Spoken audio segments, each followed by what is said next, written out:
it's Shell from Scrap Secrets and welcome back to my channel. Today's video is part of the EDS Awareness Hop that was put together by Alison Heikkila and myself. So thank you, Alison, for all your help in putting this together. Thank you to everyone who has participated with YouTube videos and blogs, and thank you to all of you who have taken the time to learn about EDS through this hop. So today I am going to walk you through my story and a little bit about EDS rather than show you how I do this card. I will make a video showing you the exact steps to this at a later point, but I thought today it was a little bit more important to tell you about EDS and about how I was diagnosed.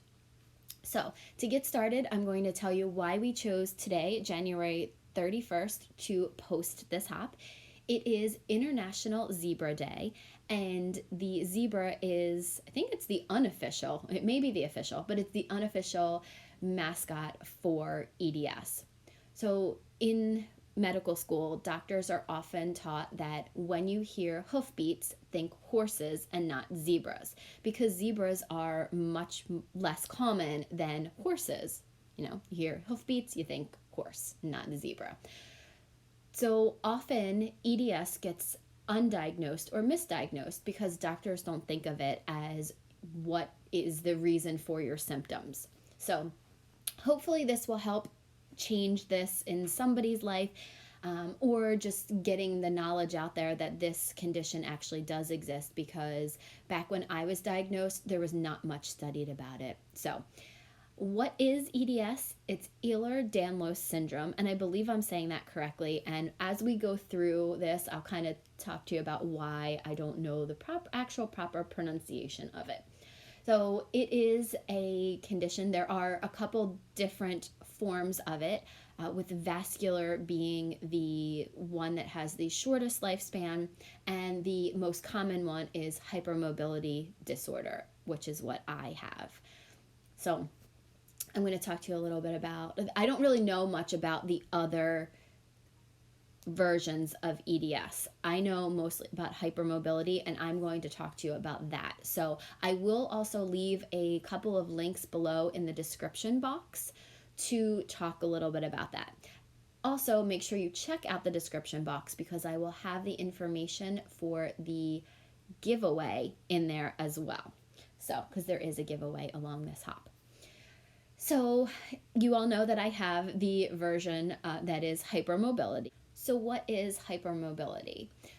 When I was officially diagnosed with it, it was called hypermobility joint disorder. And I can't remember if I read this in an article or if one of the doctors explained it to me like this, but this is what I always think of when I think of my hypermobility. If you take a rubber band and stretch it out till it won't go back to its original form. And that's kind of how your ligaments are. They're overly stretched out because of your condition. So I know there are people that also have really, really stretchy skin. I do have stretchy skin in some areas. There are the people that have the ability to bend their limbs back and into different positions that most people shouldn't. I do, but that causes me severe pain. You have body parts that will pop out. So for me, that's my hip. And, you have just the ability to get into positions that most people couldn't. So I started off in my younger years as a dancer. I danced from the time that I was 2 until the time that I was going to college. So quite a long time, and I was always kind of rewarded by being able to do different things in dance that a lot of the other dancers couldn't do. When you're a child, most kids are naturally flexible, but as time goes on, your ligaments will tighten up and it becomes harder and harder to do those things. With hypermobility, that doesn't happen. The ligaments don't tighten up, so you do have the ability to do things that you probably did at childhood, and somebody that is your same age can't do that. You can do party tricks like bending your hands back, things like that.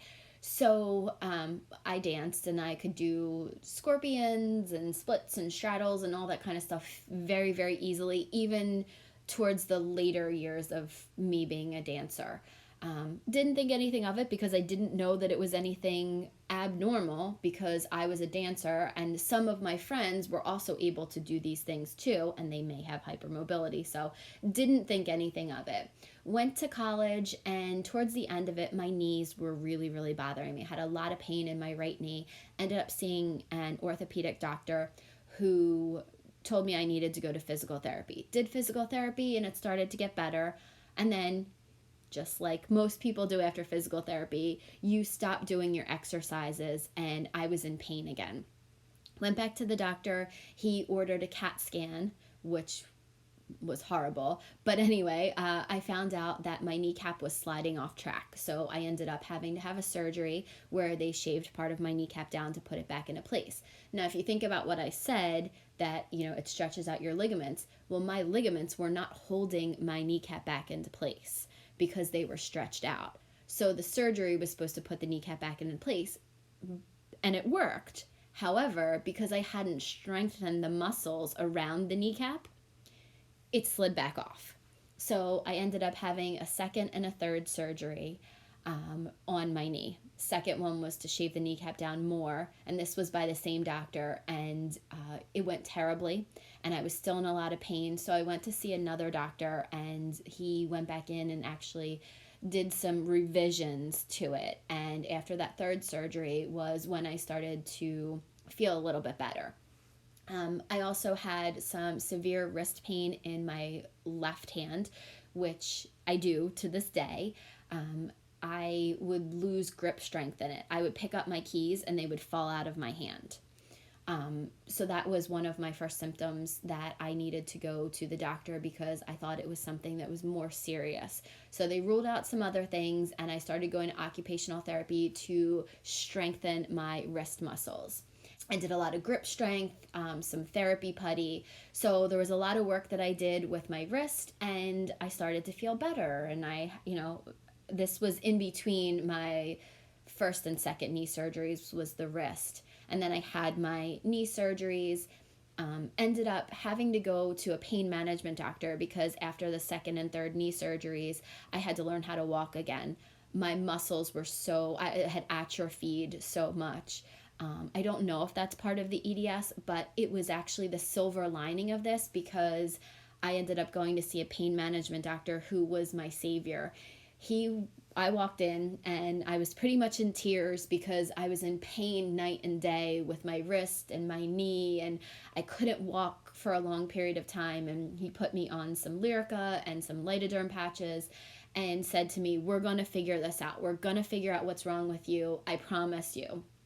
And he didn't let me down. He was absolutely amazing, and he was the one that actually confirmed what I had known. So in the meantime, I had done a lot of research for myself, because this is one of the things I want you guys to know. You are your own best advocate. So, make sure you listen to yourself and listen to your body. So I was doing some research. And at the time, there was not a lot done in the United States. A lot of the articles that I was finding were from doctors in the UK. So hypermobility was not widely studied in the United States. So I mentioned these articles to him. I mentioned my symptoms and what I found. And, I thought he was going to be one of those ones, like so many other doctors had said, is that you're crazy. It's all in your head. There's nothing wrong with you. You're too young to have this. I mean, I heard the gamut of things. And as I think that a lot of people who are trying to get diagnosed often do here. But what I'm going to tell you is find that doctor, find your pain management doctor, your whatever doctor. My Dr. M, that was absolutely amazing. My doctor was Dr. Molter, and I do have to say, he was the one that was absolutely amazing to me. He was the one that confirmed that diagnosis. So he listened to me, he listened to my symptoms. He really, really, cared about getting me better. So, there are doctors that are out there. So if you're going through something like this, whether it's with EDS, hypermobility, with another illness, please know that there are other doctors out there that will listen to you and will take you seriously and help you get diagnosed properly. So That's the important thing for me. So he did diagnose me with hypermobility joint disorder because EDS did not exist back then. So when you're talking about me saying Ehlers-Danlos syndrome, it doesn't sound natural to me because I've always considered myself to have hypermobility joint disorder, which is to be hypermobile, which is now part of EDS. EDS just was not a diagnosis back when I got diagnosed, so all those years ago. But he was fantastic. Once I got that diagnosis, I started to realize that part of the things that were causing me pain were doing my party tricks. I remember in high school being able to sit at the desk and taking my right leg, wrapping it around my left, and then having it go back on the right side. Like, that's not normal. Sitting in a pair of jeans doing that kind of thing. I remember doing it in college too, and people looking at me like I was funny. I also remember being in German class and all of a sudden my left hip, I just had searing pain in it. My left hip popped out. And I'm like, well, I don't know what to do. I actually told the teacher, who probably thought, again, I was crazy, went out in the hall, and because I had done dance, I was able to do the scorpion. So I actually picked my leg up and did the scorpion, and it kind of popped it back into place. So things like that, while they can be party tricks when, you're younger, they do affect you the older you get, and it becomes the things that cause you pain. So, children that are often super, super flexible may end up having this. Now, not everybody will end up with hypermobility. Some people are just, when they're younger, they're just naturally flexible and their ligaments and things will tighten up. Mine, unfortunately, just never did, which led to the hypermobility joint disorder. So, it's one of those things where I look back now on some of the things that I was able to do or some of the things that I went through, and I can pinpoint pretty much where, times in my life that if I had known about hypermobility, I would have said 100% I had this. It did take a really long time to get diagnosed. Between the first and second surgery, there were about 7 years. So, and one of those symptoms was the kneecap sliding off track. My first surgeon didn't know that, didn't study anything about it. So he didn't know. And I don't fault him for this, but I think with some of the surgeries were unnecessary because I really just needed to strengthen my knee. So I think that I've had some unnecessary surgeries, which have actually caused me to have problems later on. With my pain management doctor, I had to do 9 rounds of spinal injections. I had a couple rounds of the Synvis or Orthovisc, whatever you want to call it, whatever version it was. I had both versions injected into my knee to try to cushion underneath the kneecap. So, and those are not all forms from hypermobility, but it stems from the doctor not knowing that there was a hypermobility component in my life, or that I was hypermobile, and maybe possibly doing surgeries that I didn't really need that ended up having consequences and me, having to go see a pain management doctor. But like I said, that was the silver lining in all of this because my pain management doctor was the one that actually diagnosed me. So, sometimes it's happy accidents, it's things that you have to go through. But like I said, being your own best advocate because you know your body. I heard so often, you're crazy, it's in your head, you're way too young to be going through this and being in this much pain. And I agree. I didn't love being in that much pain, but it was real, and your pain is real as well. So don't let any doctors ever tell you that.